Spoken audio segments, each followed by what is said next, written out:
What's going on, everyone? It is Saturday. You know what that means. It is History of Azrael in Comics. This is number 3.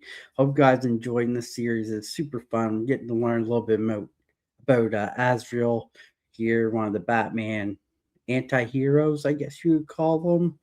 I don't know. We'll find out. We'll find out some more information as we go through.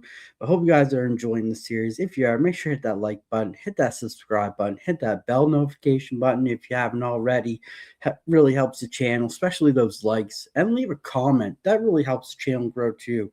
People see you leaving comments, they're more intrigued to come in and leave comments as well. So love to hear you guys' comments on this.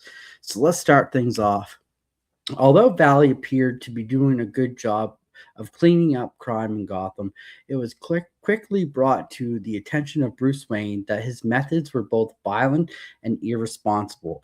However, he was also able to defeat Bane in a single combat, albeit using the innovations of his new suit. So we get Azrael cleaning up the city. He's doing a really good job at it, but his methods are not the same as what Batman uses. So Batman finds it a little bit irresponsible and he's a little bit more violent, but he was able to defeat Bane in single combat with his suit that he developed. So that's good all in itself there as well. Although John Paul, in his mentally altered state, believed himself to be a superior Batman and logically permanent permanent successor after Wayne's recovery, he was forcibly ejected from the position.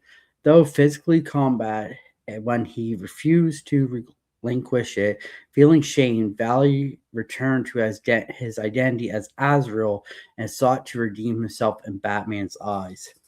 So once Batman got better from Bane breaking his back, he went to John Paul and said, "Listen, I had enough of you. Like, you're not going to be my permanent successor." Um, he like ejected him out of there. Like he didn't want him anymore, so he pushed him away. And as him feeling ashamed, he wanted to redeem himself in Batman's eyes, so he took back on the Azrael moniker to kind of redeem himself back with Batman. Um, Azrael would eventually evolve from being focused on his role as a member of the Order to being strictly obedient to Batman, to finally becoming more his own independent crime fighter.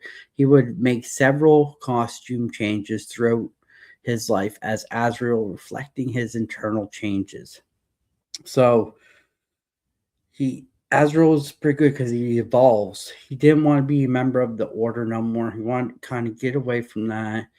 He wanted to be obedient to Batman. He wanted to do everything for Batman. So he became an independent crime fighter, and he would change his costumes, like updating them to reflect his internal changes, which is pretty cool. Azrael assisted the Bat family regularly, acting as a major force during the Contagion fiasco and as a large player in the No Man's Land crisis when Gotham City was abandoned by the United States government after an earthquake, becoming an impoverished gang-ruled battle zone. He regularly fought the forces of BIS as well and working actively to bring about the downfall of the Order of St. Dumas, a task in which he mostly succeeded. So yeah, I haven't read these comics, but they sound really cool. It'd be cool to read them to kind of get the backstory more of Azrael, like how he sought to get himself back to the Bat family and get on Batman's great side. But yeah, so these, if you have read those, I'd love to hear your comments in this because I'd love to hear your thoughts on these two comics that they're mentioning here in Contagion and No Man's Land. So yeah, let me know in the comments. John Paul, evenly in his civilian identity, is continually plagued by hallucinations, presumably brought up by the system, manifesting both in his own father and Saint Dumas himself. His struggle with insanity are a recurring problem for him, although he is usually able to fight through them. So we see him still plagued by his hallucinations and his manifestations of his own father and Saint Dumas, and it's troubling him with his insanity there too. So that's pretty hard on him. So, but he fights through it, which is awesome to see. But yeah, so that's our slides for today. I hope you guys enjoyed this series. If you do, make sure that like button really helps the channel grow. Leave a comment. I want to hear you guys' comments. I'd love to see more comments. So let me know what you guys' thoughts, and we'll see you next Saturday with number 4. Till then, have a great one, and we'll see you soon.